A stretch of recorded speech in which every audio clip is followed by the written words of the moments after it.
Olá! Gostaria em primeiro lugar de agradecer os comentários, as curtidas e os compartilhamentos já recebidos nesses primeiros vídeos do canal. É muito gratificante receber a participação de vocês. E também gostaria de pedir que, se você tiver um canal no YouTube ou faz as suas impressões de leitura em outras redes sociais, compartilhe aqui comigo, fale nos comentários que eu teria maior contentamento em lhe acompanhar também. Como o título desse vídeo já sugere, eu quero fazer aí breves comentários dos livros lidos em 2017. Aqueles livros que mais mexeram comigo e que eu acho que de certa forma vale a pena compartilhar as minhas impressões, farei resenhas específicas, mas tecerei comentários sobre todos.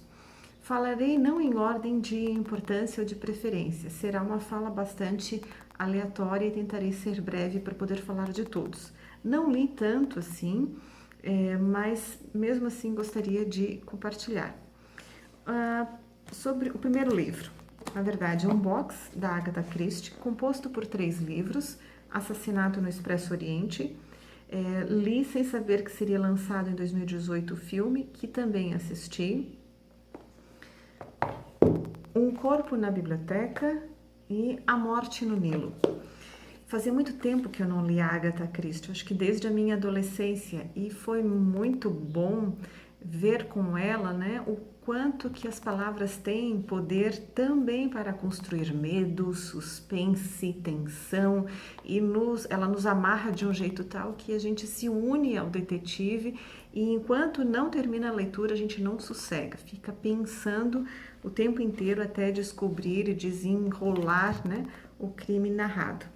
Então, meus caros, a Agatha Christie foi uma boa recordação e foi bom reviver. Tanto que já comprei os outros box, né? Para ir, então, explorando mais esse tipo de leitura. Comentários agora sobre a trilogia House of Cards. 3 livros escritos por Michael Dobbs. E, Damaris, é um livro bom? Não concordo com a performance dos personagens, mas digo que o autor ele é muito bom no traçar os perfis dos personagens, porque a gente fica com asco de cada um deles. A gente não se apaixona por eles, pelo contrário, a gente fica rejeitando esse tipo de comportamento. Entre o livro e a série, o que eu prefiro? O livro. Porque a série, essa que está no Netflix, ela se passa, né, no terreno da política americana. E a obra, ela se passa no Parlamento Britânico. O próprio Michael Dobbs, ele foi conselheiro sênior de 3 grandes primeiros ministros. Ele era chefe da Câmara dos Lordes no Parlamento Britânico, então a todo momento ele faz questão de lembrar esse poder legítimo que ele tem e ele brinca com a nossa imaginação. Será que ele está fazendo uma ficção ou será que ele está narrando fatos de bastidores da política britânica? Recomendo esse livro, essa trilogia. Eu recomendo, sabe para quem?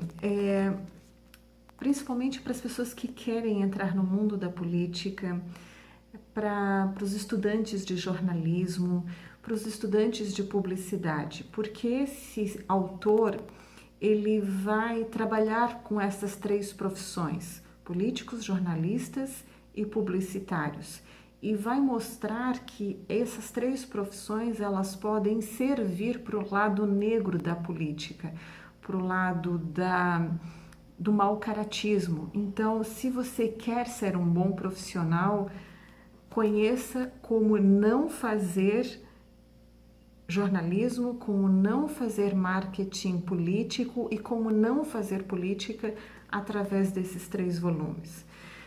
Confesso que em determinado momento eu até larguei o livro, deixei um pouco de lado porque eu não suportava imaginar que existem pessoas que possam fazer tudo isso em nome do seu povo, em nome do voto. Um outro livro que eu li em 2017, que já foi alvo de um vídeo aqui no nosso canal, foi A Hora da Estrela, de Clarice Lispector, um livro que mexeu bastante comigo, principalmente pela temática da mulher aqui presente e da naturalização da violência. Se você não viu o vídeo, por favor, assista, porque vale a pena.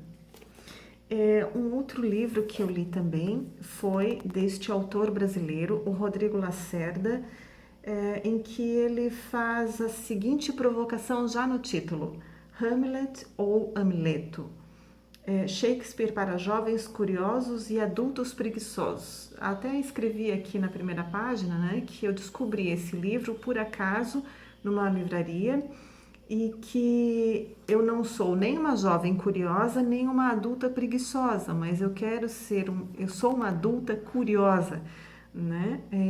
E quero muito aprender a ler Shakespeare. Já faz uns 10 anos aí que tenho isso na minha cabeça. Quero ler as obras dele. E eu acho que vai virar até um projetinho de leitura aqui no canal. Se você quiser, já comente também. E o que ele faz nesse livro? Rodrigo Lacerda é um autor carioca e ele escreveu de um jeito tal que você, mesmo no século XXI, se vê envolvido na história. E ele tem um tom também educativo, ele nos ensina a ler Hamlet. Eu tenho certeza que se depois desse livro você pegar o texto de Shakespeare, ficará muito mais fácil de compreender. E ele é bastante envolvente, e ele explica também como eram os teatros da época, então ele traz dados históricos, traz dados geográficos, sociais, culturais da época em que foi escrito, com bastante bom humor, inclusive. Um outro livro que li em 2017 também foi Stoner, de John Williams, e, meus caros, é um livro que não tem nada do que os demais já comentados têm. É um livro bastante intimista, em que o narrador conta a história deste professor universitário. Não tem nada demais, não tem crime, não tem uma explicação histórica, não tem um contexto cultural, não tem um herói, mas é um homem comum que tem a sua vida narrada quase que dia a dia, semana a semana, mas é escrito de uma forma que a gente não consegue abandonar o Stoner, se despedir dele, mesmo depois de ter terminado o livro. Depois que eu terminei, fiquei semanas sem conseguir ler mais nada, só pensando neste personagem que ganhou vida para mim. Ele saiu das páginas e é como se eu tivesse ouvido a história de um homem que de fato existiu. Muito forte essa narrativa. Um outro livro que eu li também em 2017 foi A Elegância do Ouriço. Foi por acaso que eu encontrei este livro enquanto navegava por uma livraria bastante famosa e achei no mínimo intrigante, né? A Elegância do Ouriço. Nunca tinha ouvido sequer falar nesta autora. E foi um livro também que eu li num final de semana, não conseguia me desprender. Existem ressalvas a ele? Existem alguns comentários, mas farei numa resenha. Mas esse livro, ele dá visibilidade para aqueles profissionais que não são percebidos no nosso cotidiano. São aqueles profissionais que muitas vezes a gente não dá bom dia, não dá boa tarde ou boa noite, que muitas vezes passam desapercebidos mesmo, como eu já comentei, e aí ela dá visibilidade para esse tipo de pessoas e mostra as inteligências, né, a beleza de todas as pessoas. Então esse livro é um tapa na cara da sociedade, como se diz popularmente, né? E a protagonista, ela cita muito a cultura japonesa. E sou grata a esse livro por me fazer parar para pensar a arte japonesa. E ela cita um livro que procurei, comprei e também li e me encantei ainda mais, que é o livro do chá, de Kakuzo Okakura. Ele custa a entrar no tema do chá propriamente dito, ele justifica muito a escrita desse livro nas primeiras páginas. Mas, meus caros, quando ele entra para falar da arte do chá, é de uma beleza, de uma leveza e de uma pureza que nós aqui do Ocidente não estamos acostumados. E por conta desses dois livros, eu tenho me interessado a ler mais sobre essa sensibilidade oriental. Eu sinto muito falta disso. gostaria de conversar com vocês sobre eles depois. Um outro livro também que eu li, na verdade eu reli, A Insustentável Leveza do Ser, do Milan Kundera. E certamente vocês já leram ou já assistiram o filme, já ouviram falar que esse livro, tu lê um pouco, pensa, lê mais um pouco e reflete sobre as prioridades, né? Sobre, de fato, as prioridades da vida mesmo. Se vale a pena ficar remoendo o passado ou pensando loucamente no futuro. Se nós não devemos eleger prioridades e encararmos a vida como ela é, assim, tão frágil, tão leve. Por conta dessa releitura, procurei na minha estante outros livros que eu tinha do Kundera. Aí fui para Imortalidade, um livro que eu havia comprado no sebo há bastante tempo, mas não tinha lido ainda. E apesar de o título, né, sugerir que será que tem alguma coisa a ver com temas religiosos? Não, não tem nada a ver com religiosidade. Ele vai analisar, por exemplo, a ânsia que o ser humano tem de ser imortal, de após a morte deixar um legado, nem que seja para os entes da sua família, para os seus amigos. E aí ele vai analisar, por exemplo, as cartas trocadas entre o Goethe e a Bettina. Ele vai analisar Beethoven e outros tantos compositores da música erudita. E ele vai analisar, melhor dizendo, onde estavam nas suas obras aqueles lances, aqueles discursos, aquelas palavras que mostravam o desejo de cada um deles de ser também imortal. É fantástico a análise que ele faz das cartas trocadas entre Bettina e Goethe. Ainda encantada com o Kundera, parti para a leitura, né, do livro A Cortina. E aqui é um livro que ele faz mais análise literária. Então, este e o outro livro que também li, A Arte do Romance, eles são livros de apoio para que a gente possa aprender a analisar e interpretar outras obras clássicas. Aqui ele dedica a analisar a história do romance desde os primórdios, cita vários exemplos de outros autores romancistas e fala do porquê que esse tipo de texto faz tanto sucesso e mexe tanto conosco, né? Então, são obras que não contam uma história, mas mostram o Milan Kundera como crítico literário. Li um livro que fazia tempo que eu tinha na minha estante, mas ficava sempre consultando. Em 2017 eu resolvi, vou ler de capa a capa. Harold Bloom, outro crítico literário, que escreveu esse livro mais ao fim da sua vida, Onde Encontrar a Sabedoria. Então ele começa o livro, né, contando que estava ao final da vida, que era portador de uma doença difícil, mas não contou qual, e que agora que ele estava já encerrando a sua passagem sobre a Terra, ele resolveu voltar para aqueles livros onde ele poderia tirar algum conforto, alguma espécie de consolo frente a essa crueldade que, segundo ele, é a morte, né? Então ele vai vai analisando todos aqueles livros que ele leu durante a vida e que lhe trouxeram algum tipo de consolo, algum tipo de sabedoria. Então tem desde as obras clássicas, né? Ou melhor dizendo, tem todo o conjunto de livros de Shakespeare aqui citados, como outros tantos de diversas fases da literatura, até o livro de Jó e de Eclesiastes, aqueles 2 livros bíblicos, né? E aí ele analisa todos esses livros e fala o que é sabedoria, como encontrá-la e que tipo de sabedoria ele encontra em cada um desses livros.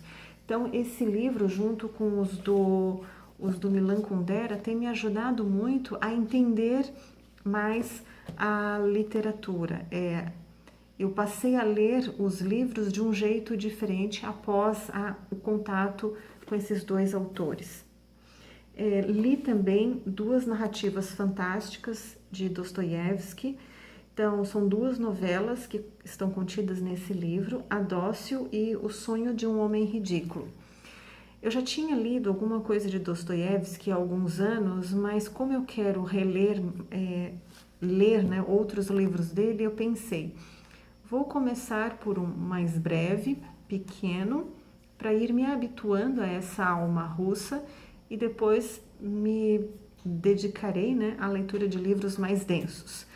Nessas duas novelas de Dostoiévski, nós temos contato com duas almas bastante aflitas, e aqui ele vai adotar a escrita de um texto escrito na primeira pessoa. A Dócil no ponto de vista de uma mulher e o sonho de um homem ridículo é escrito na perspectiva de um homem. E nas duas novelas nós temos duas almas bastante carregadas, bastante aflitas, se autoanalisando, se autotorturando, se autoafligindo. Então não tem como não sofrer junto com elas durante a leitura dessas duas narrativas, né? Então é uma forma de conhecer mais da alma russa do autor Dostoiévski. Outro livro que eu li também em 2017 foi O Foco Triplo. Eu nem li resenha alguma, nem sinopse, nem a orelha da capa, e já comprei esse livro porque ele é escrito por dois autores que eu gosto muito, Daniel Goleman e Peter Senge. Eles me ajudam demais no exercício do meu trabalho. Daniel Goleman há quase 20 anos e o Peter há uns 10 anos, eles fazem parte da minha carreira profissional. E ver os dois juntos me chamou muito a atenção. Eu não sabia que os dois tinham escrito um livro juntos, né? E esse livro, ele vai interessar muito quem, né? Professores e famílias que tenham filhos que receberam, por exemplo, o diagnóstico de transtorno de déficit de atenção. Eles vão tensionar-se esse rótulo, né? Será que nós estamos mais distraídos ou a nossa cultura está provocando essa atenção em focos triplos ou mais? Então, é um livro que pode ajudar muito pedagogos, professores, familiares a repensarmos, né, a nossa educação, o uso da tecnologia, de estratégias, né, para a formação e desenvolvimento das nossas crianças. Um outro livro que eu li foi a biografia de Bonhoeffer, Pastor, Mártir, Profeta e Espião, escrito por Eric Metaxas. Com esse livro, meus caros, eu aprendi muita coisa de história, detalhes que nunca havia visto em filmes, nunca havia ouvido nas aulas de história. Então, se por um lado eu gostei muito de ver uma outra perspectiva sobre a Segunda Guerra Mundial, uma perspectiva não contada em nenhum dos livros que eu já havia lido até então, por outro lado, e ao mesmo tempo, esse livro me diz como não escrever uma biografia. Esse autor, ele é extremamente apaixonado pelo Bonhoeffer, só que além de ele ser um apaixonado e colocar o tempo inteiro muitos adjetivos e cansativos adjetivos, era como se o Eric quisesse também escrever sobre si, escrever a sua biografia. Então ele pula na frente do mártir a todo instante. Tinha hora que eu pensava, sai Eric, que eu quero conhecer o Bonhoeffer, né? Mas tirando de lado o estilo de escrita do Eric, nessa biografia eu sugiro, né, que seja lida principalmente por cristãos e cristãos também protestantes. Aqui ele vai narrar algo que eu não imaginava, que é a participação da Igreja Protestante nos primeiros anos apoiando Hitler.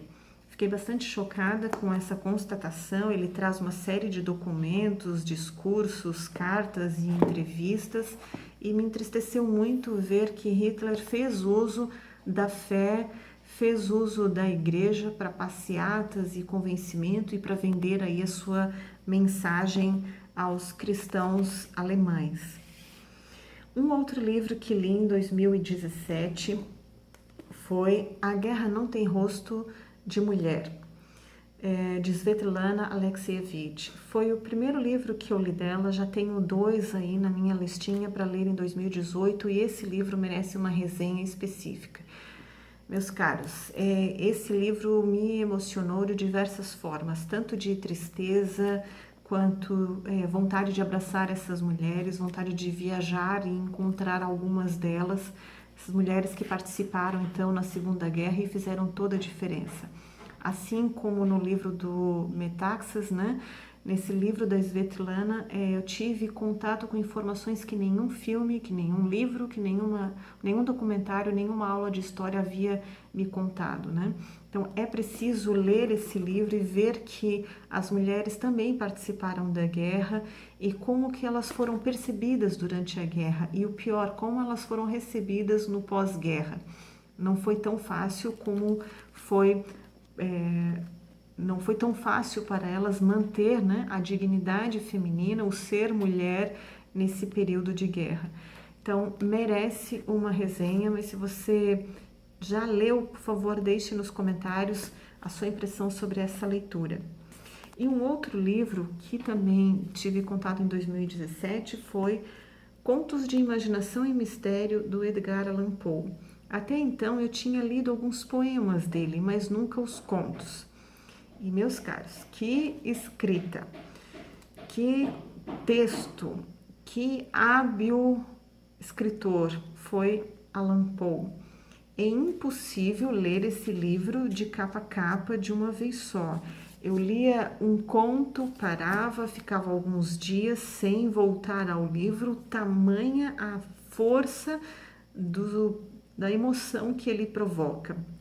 Medo, nojo, suspense, com muita propriedade, tanto no tema quanto na forma de escrever. Ele vai criando uma tensão e nos leva ao ápice daquela emoção com muita maestria. Não terminei de ler esse livro ainda, porque, como eu já disse, estou lendo os contos aos poucos, mas li vários e gostaria de conversar sobre alguns deles aqui neste canal. Então, para aprender a ler, para aprender a escrever, sugiro também este livro. Como vocês podem ver, as minhas leituras de 2017 foram bastante ecléticas, né? Policial, biografia, crítica literária, contos dos russos, passando pelos alemães, indo para o terreno do americano, enfim. Passei por vários países, por diferentes estilos e em todos, até aquele que não era muito bonzinho, em todos eu posso dizer que foi possível aprender. E você, o que leu em 2017? Me conta aqui no campo dos comentários. E de todos esses livros, qual você gostaria de ver um vídeo resenha aqui em primeira mão? Muito obrigada por ter ficado até aqui. Conto com a sua curtida, com seu comentário, com seu compartilhamento e até o próximo vídeo. Um abraço!